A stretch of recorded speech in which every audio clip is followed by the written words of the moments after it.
Let's stay with developments around the Transnet strike story and speak now to Teribel, who's a Labour analyst. Thank you so much for your time. It's been quite the battle, especially when one looks at, even the signing of picketing rules was a long and drawn-out process. The unions are, accusing the company of an antagonistic relationship and not negotiating in bad faith. How has the handling of all of this been from the unions and the employers?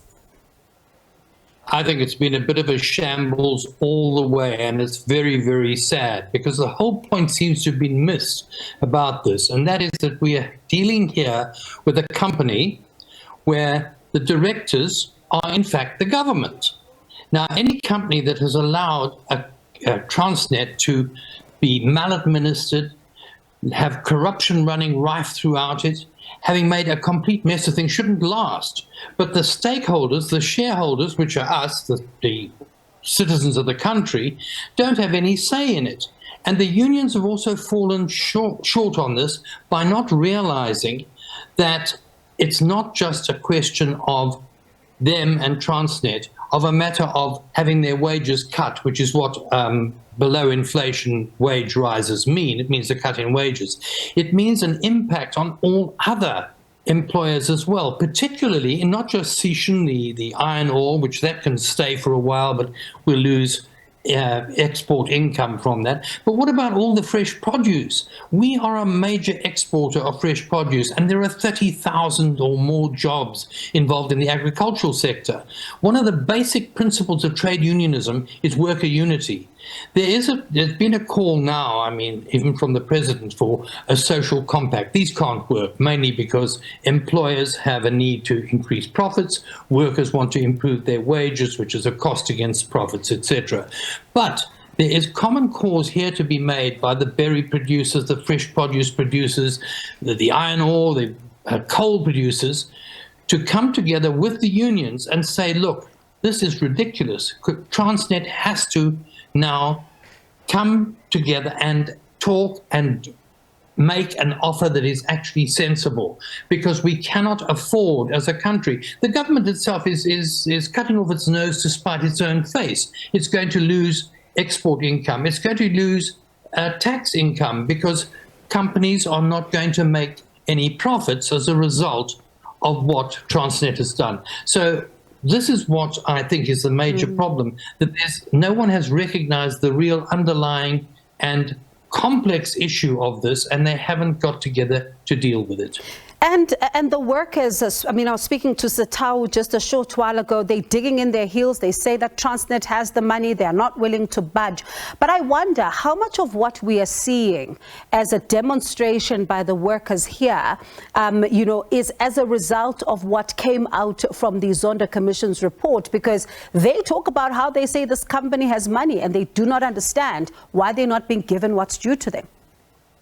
You see, another problem, of course, which came out at the weekend, was the fact that the handbook, the handbook of Parliament has been altered, giving ministers. Now, we already have this extraordinarily bloated cabinet, one of the biggest in the world, 63 ministers and deputy ministers who've now been given extra money as well. That is the sort of thing that gets down to workers, and they say, well, they can afford to give themselves more. They're getting more than 2 million rand a year, basically, and now they get free electricity, free water, etc. It's the sort of thing that is fed into this sort of dispute, which makes workers incredibly angry, and understandably so.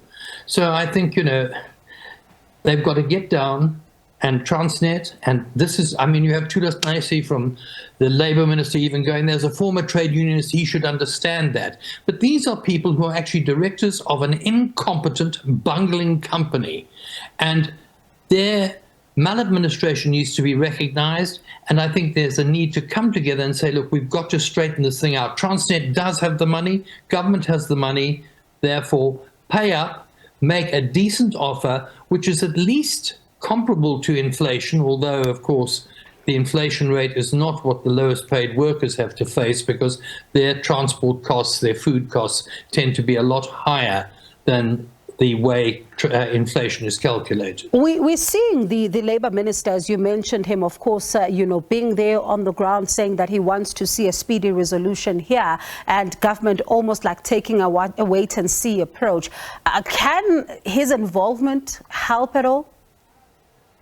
Well, I think any involvement at that level should help. I mean, the point is we're talking here, Tulas Nasi is just one minister who's part of a board of directors, if you want to look at it, of a state-owned enterprise, of a company which has been badly run, and they need to stand up and say, yes, we've made a mess.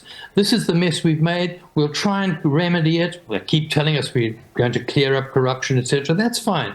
But look, in the meantime, this is what we'll do. Yes, Nesi's involvement will help, but he's only one of a collective of board of directors, effectively, called the government, which actually has made a mess of this whole thing in the first place. And looking at how far apart, these parties are from one another, and, now they say that they appreciate the fact that the CCMA is part of this process. They think they may be able to find one another. Do you think they can? I have my doubts, because the point is, I mean, all right, the workers are going to suffer, and in the end, perhaps government is hoping that they'll be basically driven by hunger. That's what it boils down to, back to work. But I don't think so. I think they're really angry. I think they'll stay out. And in the meantime, let us not forget that the containers are piling up at the ports. The rail work is not working. Sishan is not sending, I think it's 50,000 tons or something of iron ore, whatever it is, down to the coast at Saldanha. We are already losing millions and millions, not because of the Transnet strike. The strike is a reaction to bad management and the fact that the management has not come to the table with a decent offer. And it is causing unbelievable hardship. It will cause even more hardship, particularly in the agricultural sector. And in the end, it's going to cause more hardship for everyone, because there will be less income to this country from exports.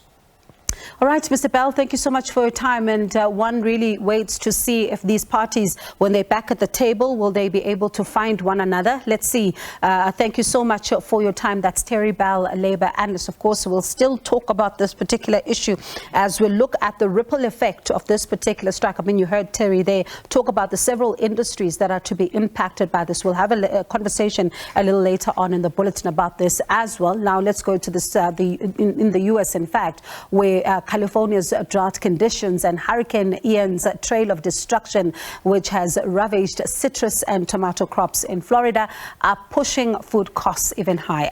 The drought has impacted fresh produce and groceries like pasta sauce and pre-made dinners. The drought began in 2020 and worsened with California's Central Valley's driest January and February in recorded history. California produces about 30% of the world's processing tomatoes. Farmers are this year receiving higher prices for tomatoes, onions, as well as garlic.